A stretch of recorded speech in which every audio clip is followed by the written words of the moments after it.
Recebendo o nosso médico, ele que é bariátrico, Dr. Marcelo Tonos, falando sobre câncer no intestino. A gente sabe que os números são alarmantes, né? A gente tem visto aí pessoas muito jovens tendo câncer do intestino, e é um câncer extremamente agressivo, mas que tem cura, né, doutor? Uma vez que a gente descobre, como todos os outros cânceres aí, no início da doença, a gente tem um caminho aí e tem cura, não é?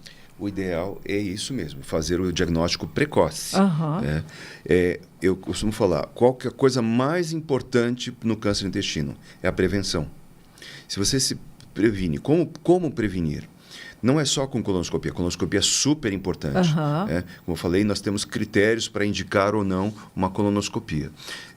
E a colonoscopia retirou o pólipo, ele não vai virar câncer. Uhum. Então, isso também Como é que é prevenção. o exame da colonoscopia? É feito sob sedação, vai pegar a veia, vai fazer uma medicação na veia para a pessoa dormir. É um aparelho muito parecido com o aparelho de endoscopia, só que ele é um pouquinho maior. Ele vai introduzir pelo ânus e o endoscopista vai direcionando o aparelho para contornar todo o intestino grosso. Entendi. Então, ele vai ver todo o intestino grosso. Capturar todas as imagens. Capturar todas as imagens. É rápido, doutor? Depende da mão do endoscopista, mas pode demorar de 20 a 40 minutos, em média. Entendi. E parece muito com a endoscopia, a própria sedação. Terminou o exame, tira a sedação, a pessoa consegue seguir com a vida. E a pessoa acorda. Só deve ser feito com acompanhante, é claro, né? Porque Sim. a pessoa não deve dirigir, por exemplo. Quando eu fiz endoscopia, eu dormi o dia todo. E é um sono bem gostoso, né? Aquele sono bem relaxante. Agora eu sei de gente que volta dirigindo, que volta a trabalhar, mas a gente sabe que tem um risco, porque é uma sedação. Sim, né, então, doutor? Eu também fiz minha colonoscopia ano passado. Fiz minha colonoscopia ano passado.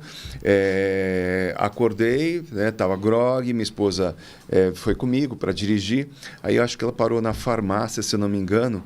Você não lembra de nada? Não, aí eu precisava, ela parou, o carro ficou mal estacionado, eu precisei mexer o carro, né?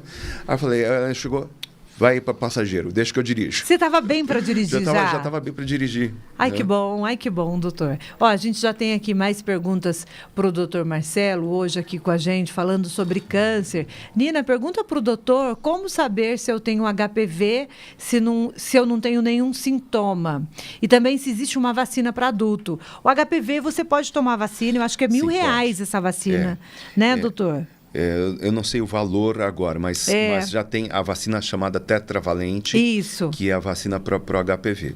Nas mulheres, o HPV ele pode se manifestar no colo do útero. Então, o Papa Nicolau, que aquela mulher faz todo ano, é super importante para descobrir. Aí tem o HPV no ânus também, que aí ele vai se manifestar na forma de pequenas verruguinhas. Então, você passa a mão, você vai sentir.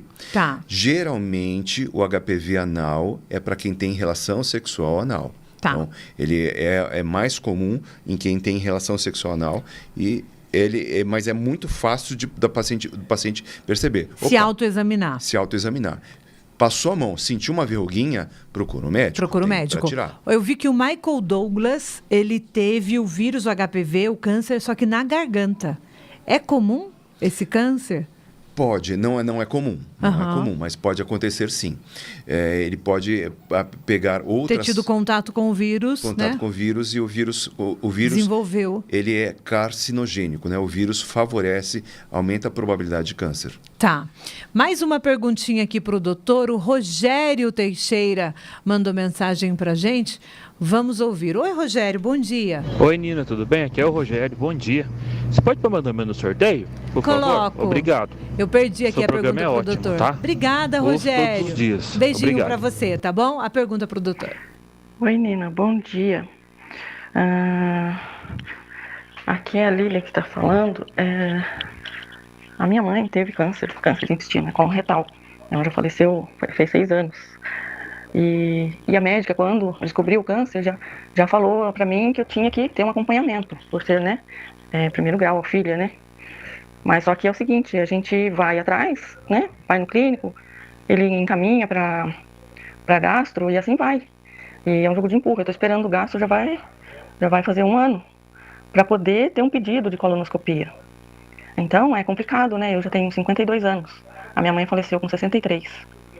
Então é esse negócio, a gente até procura, né, para fazer, mas é difícil conseguir vaga. E eu fui no postinho perguntar sobre a consulta, né, com gasto. Ela falou, isso demora muito mesmo. Então como é que a gente faz, né?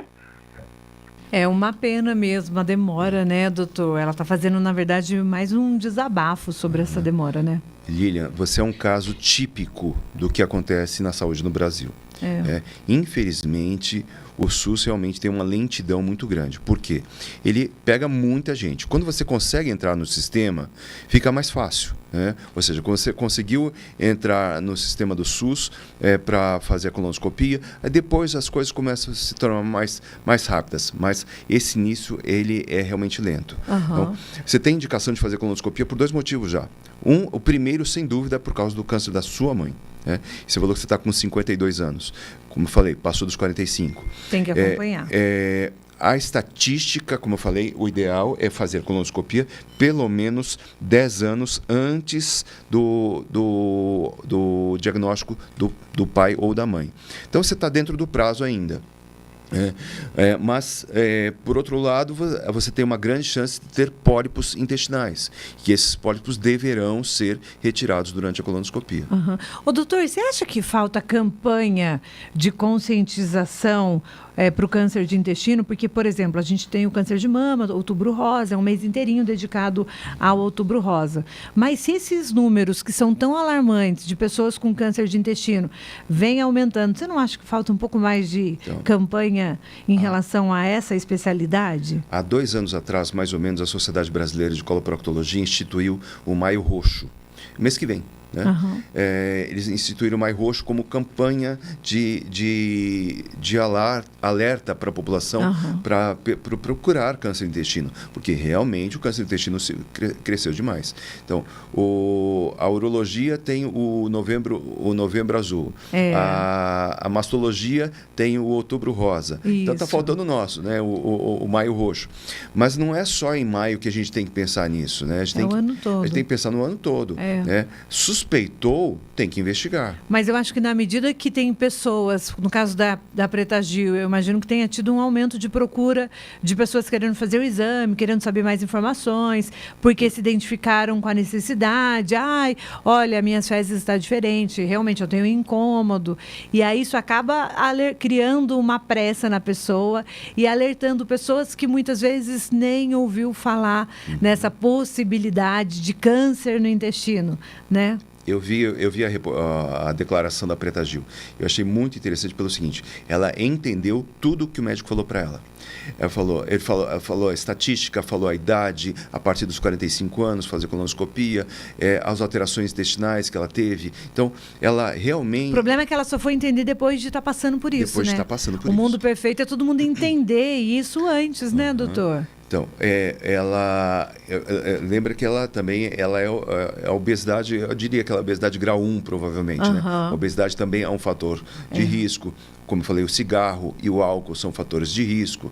Então, se você... Ela tinha todo o perfil, né? Todo o perfil para desenvolver. É isso. E essa questão genética, muitas pessoas não têm história genética e acabam muitas vezes negligenciando a própria saúde, porque falando, não tem, minha família não tem câncer, não. E não se preocupam em fazer os exames preventivos, né, doutor? E isso é muito comum. É mais comum o homem negligenciar do que a mulher. A mulher, qualquer coisinha, ela procura o médico. O homem, não, para mim não precisa não.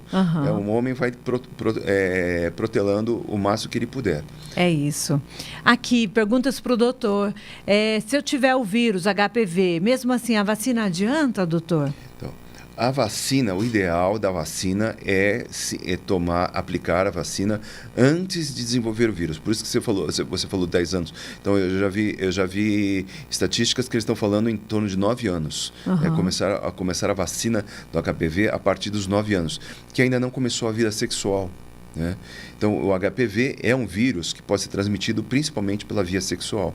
Então, antes disso, seria o ideal. 10 anos eu já acho tão cedo. Não é possível que uma criança de 11, 12, 13 anos está começando vida sexual. Então, eu já acho tão cedo, meu Deus do céu. Na nossa sociedade, isso é uma realidade? É uma realidade bastante comum. gravidez com 11, 12 anos, 13 anos. Né? A menina acabou de menstruar, já engravida. Já está tendo relação, né? Sexual. Puxa vida. Agora, nesse caso, a dúvida da ouvinte é em relação à fase adulta. Ela está na dúvida se ela tem o vírus do HPV. Adianta tomar a vacina? Protege? Ela protege, não protege tanto quanto se a pessoa já tiver o vírus do HPV, geralmente o infectologista, por exemplo, a gente tirou um vírus... Qual o exame que ela faz para saber se ela está com o vírus ou não? Sorologia para HPV. Sorologia para HPV, exame de sangue. Tá. Se der negativo, é interessante tomar a vacina? Sim, se der positivo também pode ajudar. Vai ajudar. Não vai ter a mesma eficácia, porque o paciente já teve o contato. Tá. Né? Mas vai ajudar sim. Tá bom. Quero agradecer a nossa ouvinte que mandou pergunta aqui, tá? Nina, gostaria de saber do doutor. Eu mesmo que vou ao banheiro ainda fico com aquela sensação de que preciso ir de novo. Faço tratamento com neuro. Será que é uma questão nervosa? É isso, Mara, pergunta? Manda áudio, Mara, eu acho que é mais fácil. Ela diz que vai ao banheiro, mas ela sempre está com aquela sensação que ela precisa ir de novo, de novo, de novo. Isso chama... Ela entrou no neuro para ver se é uma questão emocional. Tem um nome essa síndrome? Então, isso chama evacuação incompleta. Ou seja, o paciente evacua, mas sente que tem mais coisa para evacuar. E aí ele precisa ir novamente ao banheiro. E ele tem mesmo? Então, sim. Ou seja, tem fezes retidas ali no intestino que não estão funcionando, o intestino não está funcionando adequadamente. Isso não é um sintoma sugestivo de câncer no intestino, mas merece investigação. Como eu falei, dependendo da idade, aí vale a pena fazer uma colonoscopia. E existe medicamento para isso. Qual profissional ela procura nesse caso? Um cirurgião do aparelho digestivo, proctologista, resolvem isso. A gente entra com medicação adequada e regulariza o intestino. Que legal. Então tem tratamento, né? Tem tratamento. Aqui, Nina, bom dia. Pergunta para o doutor. Eu tive o vírus e pela demora no atendimento, por causa da pandemia, virou câncer. Graças a Deus eu consegui fazer a cirurgia e hoje eu estou bem, graças a Deus, Ana Paula. Ela teve o vírus do HPV, provavelmente, né? A gente estava falando do HPV, mas ela fala o vírus que virou o câncer. Ana, conta pra gente um pouco mais qual tipo de câncer você teve logo em seguida. Doutor, o câncer operado, o câncer de intestino, ele volta? Então, você tira o câncer do intestino e ele pode ou não dar metástase futuramente. Né? O segmento do câncer do intestino é de 5 anos, ou seja, depois fez o diagnóstico, operou, fez todo o tratamento. Você vai acompanhar uma vez por ano, vai fazer vários exames. Né? Tá.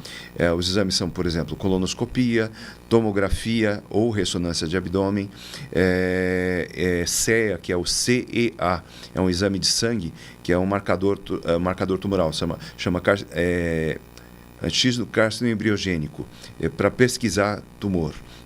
Então, para saber se pode ou não dar metástase. Geralmente ele não volta no mesmo lugar, mas ele pode dar metástase à distância. O local mais comum, por exemplo, é o fígado. O paciente pode ter um tumor novo lá no fígado por metástase.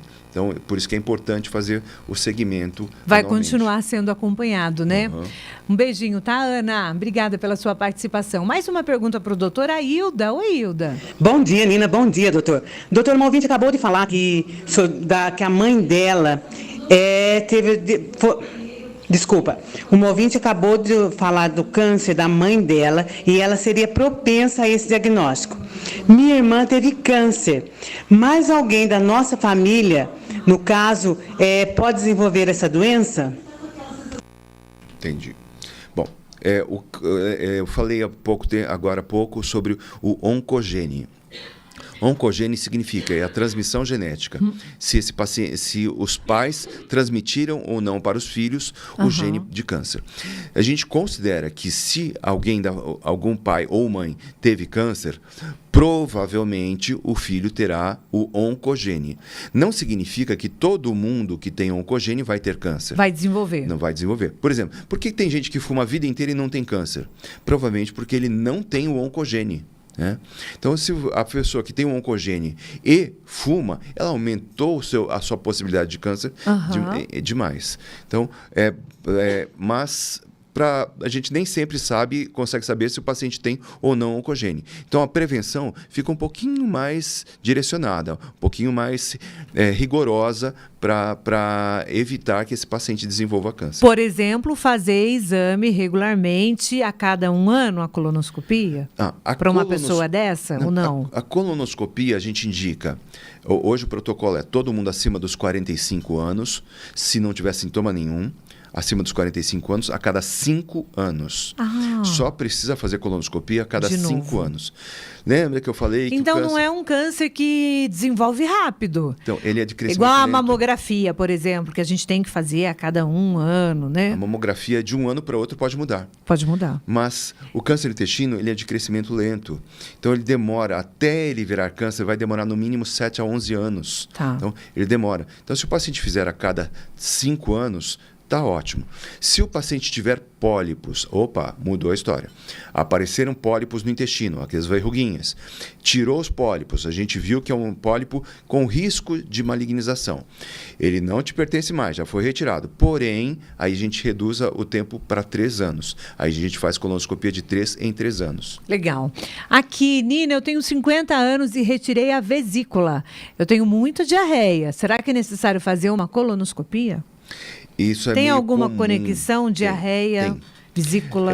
A vesícula, ela só serve, ela não produz nada. A função da vesícula era só armazenar a bile. Então, eu achei que a vesícula fosse para filtrar o óleo do organismo, o óleo da alimentação. Ele é um filtro, não é, doutor? Não, ela só serve para armazenar a bile. Entendi. A bile é produzida no fígado, armazenada na vesícula, e quando a gente come gordura ou fritura, a vesícula se contrai para fazer a digestão dessa gordura e dessa fritura. Tá. Paciente sem vesícula, o que a gente pede? Retirar gorduras e frituras. Né? Não coma gordura e fritura, que provavelmente vai melhorar essa diarreia. Não melhorou só com isso? Claro, daí a gente tem algumas medicações que a gente pode utilizar para controlar a diarreia. Mas é comum a pessoa tirar a vesícula e ter diarreia? Porque, 10%. Por exemplo, eu tirei vesícula e nunca tive nada. 10% da população que tira a vesícula pode ter diarreia. E qual é o melhor tratamento que você indica para ela? Então, por exemplo, a trimebutina é uma boa opção. Né? Entrar com medicação. Medicação. Trimebutina, 1 vez por dia, usa aí durante mais ou menos de 2 a 4 meses para ver se controla essa diarreia. É bem possível que controle, mas tirar gorduras e frituras da alimentação. Tá. Para não potencializar. Tá bom. Mais uma pergunta para o doutor, só para a gente encerrar. Oi, bom dia. Bom dia. Doutor, perdi meu pai em 2022 com câncer no intestino. Ele descobriu em outubro, operou, colocou a bolsinha, né? E só que 2 meses depois ele faleceu. Ele teve naquela bolsa, no intestino, não sei o nome, não lembro o nome, foi o mesmo câncer que o Pelé teve. Foi muito rápido, porque já estava muito avançada a doença. Foi em prazo de 2 meses ele faleceu. A pergunta é a seguinte: eu estou com 46 anos e tive H. pylori. Fiz o exame, né, endoscopia, e tomei os antibióticos lá, voltei no médico, só que ele não pediu para mim para refazer o exame para saber se a doença, essa bactéria foi eliminada. A pergunta H. pylori pode virar câncer? O H. pylori, ele está relacionado principalmente ao câncer gástrico. Ele é uma bactéria no estômago, né? Ele é uma bactéria que se aloja no estômago. Primeiro, o paciente tem que ter uma gastrite para isso. Então, tem que ter uma mucosa gástrica machucada para o Helicobacter pylori conseguir se instalar. Então, ele está relacionado ao câncer gástrico, não ao câncer do intestino. Estatisticamente, se você fez o tratamento para Helicobacter pylori, você tem 96% de chance de ter matado a bactéria. Então, a estatística hoje do tratamento, e o ideal hoje que sejam 14 dias de antibiótico. Há alguns anos atrás a gente fazia só 7. Hoje o ideal são os 14 dias de antibiótico. Se fez 14 dias de antibiótico, tem 96% de chance de ter matado essa bactéria. Provavelmente matou. Por isso que não é obrigatório fazer uma nova endoscopia para ver se matou ou não. Porque provavelmente matou. Eu posso falar a minha experiência, doutora Nina? Eu tive H. pylori. Quando eu fui fazer retirada da minha vesícula, eles pediram endoscopia. E aí o médico descobriu que eu estava com H. pylori. Eu não sentia nada, na verdade, né? Eu tive só problema com a vesícula. Tinha um pouquinho de queimação, às vezes. Aí eu tomei 14 dias esse antibiótico, ele é bem forte. E tem que tomar direitinho, não pode tomar bebida alcoólica, né, doutor? Só que depois que eu tomei, aí o meu médico pediu para repetir a endoscopia, porque ele me falou que é comum, às vezes, a H. pylori está muito resistente ao antibiótico, principalmente uma pessoa que já tem o hábito de ficar tomando muita medicação, porque eu sou da geração que a gente tomava antibiótico sem receita médica. Exatamente. A gente se automedicava. Então, essas pessoas assim mesmo. são mais resistentes, né? Porque o antibiótico, na medida que você vai tomando, o nosso corpo vai ficando resistente à medicação. Sim. Então, essa geração, eu acho que tem que ter um cuidado ainda maior. Eu acho que se a pessoa puder fazer uma endoscopia depois do antibiótico, vale a pena, porque ele estava me contando que muitas pessoas não matam, mas também não voltam para fazer, acha que matou, e é um câncer que pode virar um câncer de estômago, não pode? A estatística do Helicobacter pylori se transformar em câncer, graças a Deus ainda é baixa, né? Não é tão frequente assim, graças a Deus ainda é baixa. Então, o paciente que tem Helicobacter pylori, tratou o Helicobacter pylori, o que eu costumo orientar, né? Olha, você fez endoscopia para matar o Helicobacter pylori, tratou com o Helicobacter pylori. Provavelmente, daqui 1 ano, 2 anos, eu vou acabar fazendo uma endoscopia em você. Você vai fazer outra endoscopia. Entendi. Né? Aí você já vai saber. E aí a gente biopsia de novo. Né? Então, não é contraindicado fazer já imediatamente depois. Não tem problema, tem né? Tem paciente que pede, doutor, eu queria fazer só para ter certeza. Tudo bem, vamos fazer. Vamos fazer para ter certeza. Quando a pessoa está no convênio, fica mais fácil. O SUS é que é mais difícil, exatamente, né, doutor? E aí é mais complicado. O câncer de estômago, ele tem algum sintoma? Porque, por exemplo, eu tinha bactéria e não sabia.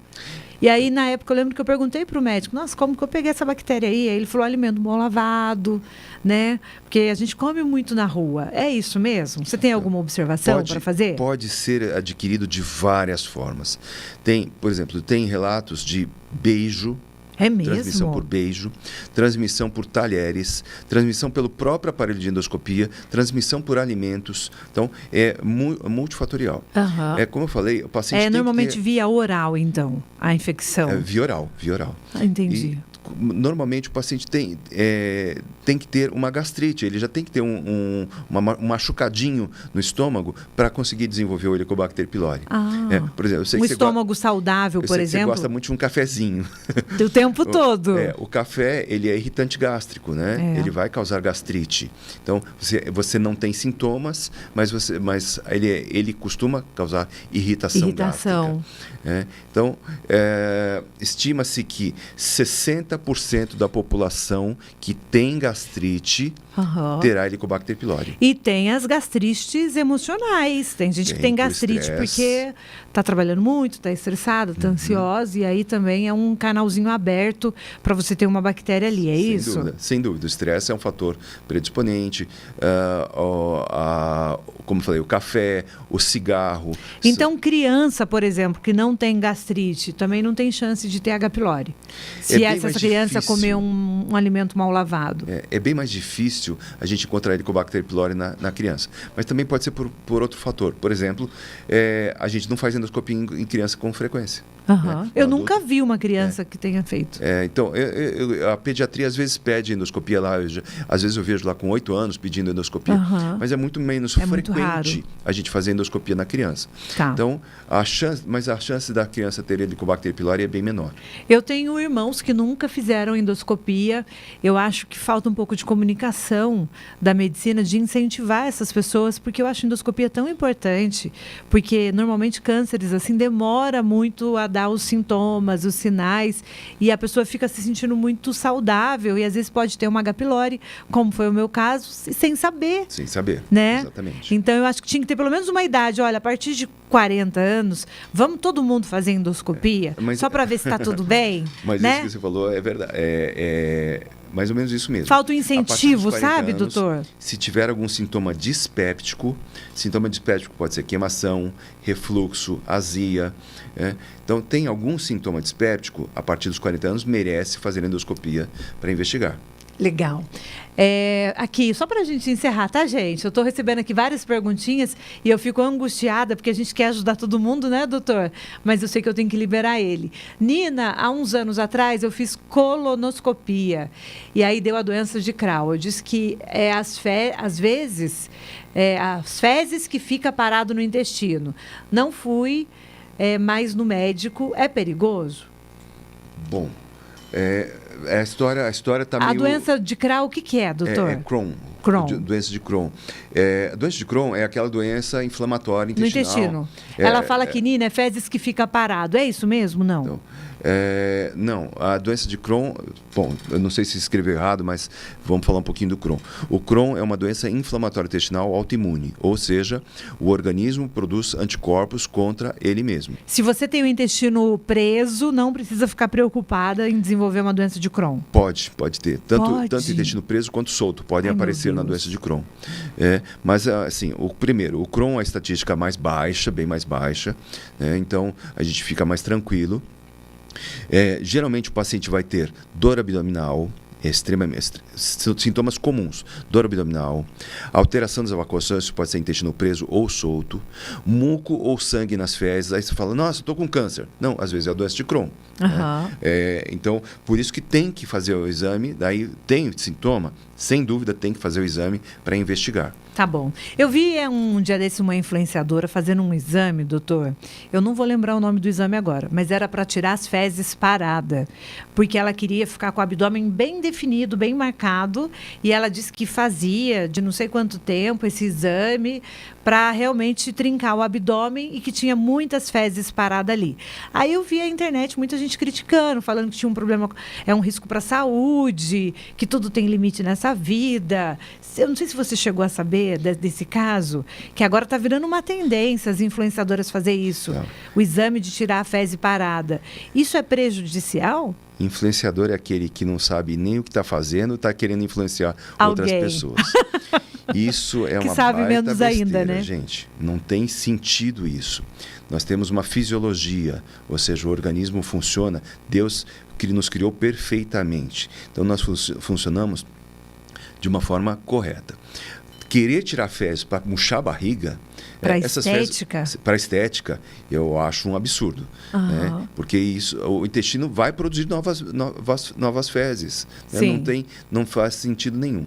Essa paciente pode desenvolver alterações intestinais futuras por causa dessas lavagens. Porque ela está induzindo o intestino artificialmente. Exatamente. Não é mesmo? Então, ela pode ter problemas intestinais futuros. É perigoso até indicar isso para as pessoas, né, síndrome doutor? do intestino irritável, começar a ter dor abdominal, alterações das evacuações. Agora, o intestino...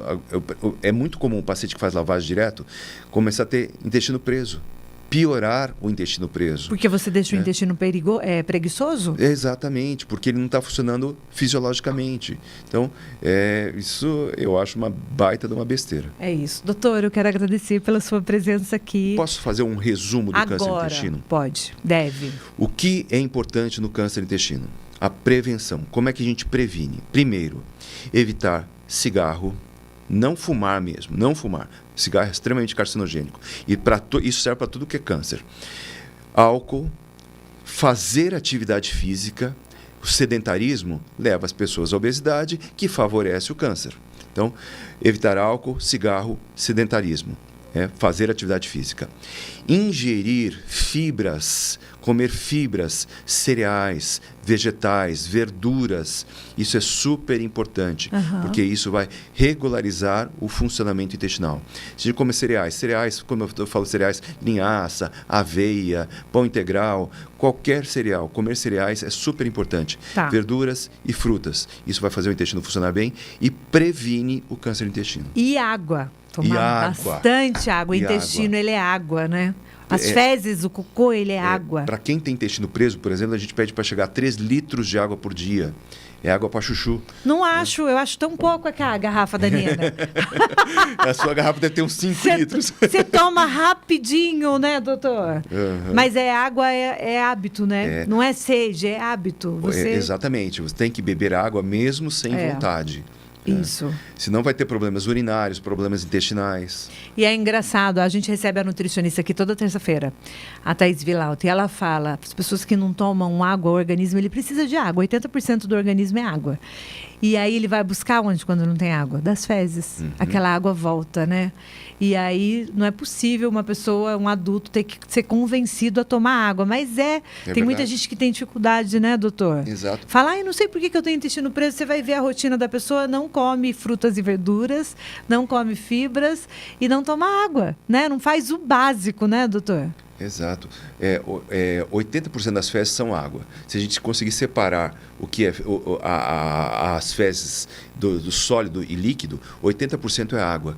Ou seja, se a gente não produz água, não produz fezes. É exatamente isso que você falou. Precisa beber água para produzir fezes. O Marcelo, a sua especialidade são as cirurgias bariátricas. Está operando bastante? Graças a Deus, sim. A gente podia voltar um dia para falar sobre isso. Opa. E falar sobre aquelas canetinhas que estão emagrecendo os famosos e os anônimos também.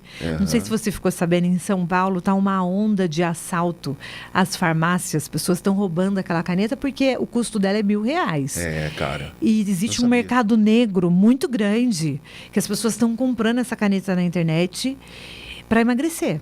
E ela realmente emagrece, só que ela tem um risco muito grande para a saúde também, né? Sim, então a tem gente que ser bem indicado. Bem indicado. A gente podia falar um pouquinho, porque é a sua especialidade. A gente podia falar um pouquinho sobre os riscos, sobre a necessidade, porque a gente sabe que muita gente também tem a necessidade, né? Mas sobre os riscos de você se automedicar por estética.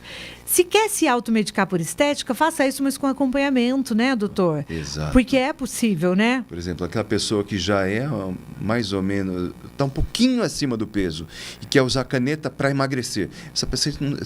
Essa pessoa provavelmente não tem uma boa indicação. É para o paciente obeso, para o paciente diabético. Esse paciente, sim. A gente tem uma cantora famosa aí, Maiara Maraíza. A Maiara emagreceu de repente, do nada, e está todo mundo falando que ela usou a caneta. Emagreceu muito em pouco tempo. E aí levantou de novo essa discussão sobre os riscos, né? Não sei, o Fantástico também soltou uma matéria para falar sobre isso. E a procura está muito grande. Então, eu acho que vale a pena um alerta, né? É muito arriscado. Mas aí a gente combina uma próxima para falar, que eu sei que a sua agenda está cheia hoje. Obrigada por tudo. Nina. Sucesso. Quem quiser te encontrar, o seu consultório, o telefone de contato, vamos passar? Vamos. O consultório é 12 3681 2482. A gente fica ali ao lado do Horto do Jardim das Nações. É o Instituto Presper Dyer. A clínica do Presper. Clínica do Presper. Nós temos vários amigos lá atendendo. Tem várias especialidades dentro da clínica. Você está lá todos os dias, doutor? Eu atendo lá segunda, terça e quarta, eu atendo. Quinta e sexta eu opero. Tá. Hoje teve cirurgia? Não, vai hoje ter. Não. Hoje não. Tá bom. Hoje vai ter. Reservei só para você. Hoje, ai que delícia. Hoje vai ter beach tênis. Vai ter beach tênis. Quando tiver algum campeonato de beach tênis, você me avisa, eu divulgo aqui na rádio e a gente vai lá torcer por você. Legal. Leva até o meu pomponzinho, viu, doutor Marcelo? E ó, parabéns pela família, esposa linda, filho, gente, a cara do doutor Marcelo. Você não faz filho, você faz cópia, né, doutor? Pois é. Veja só, ele parece comigo e ainda é bonito. Olha que sorte. É inteligente. Não, então. Deus é maravilhoso, né? É inteligente igual a mãe, é isso que importa, né, doutor? Ele é lindo mesmo, ele é lindo, gente. E ó, eu vou rapidinho pro intervalo, daqui a pouco a gente volta. Para as pessoas que mandaram perguntas, e infelizmente a gente não vai conseguir responder mais nenhuma, o doutor ele precisa ir, mas procura o doutor Marcelo, o Marcelo Tonos lá no Instagram. É doutor Marcelo Tonos, né?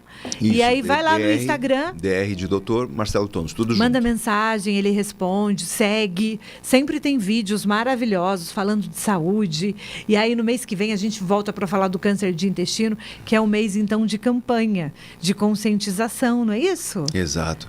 É o Maio Roxo, né, que agora está começando a pegar um pouquinho de força para conscientizar realmente a população do câncer de intestino, para a pessoa pensar que ele tem que fazer exame, tem que investigar, né? Tem que ir ao médico para investigar isso. É isso. E a gente segue por aqui, então, com uma programação muito especial para vocês.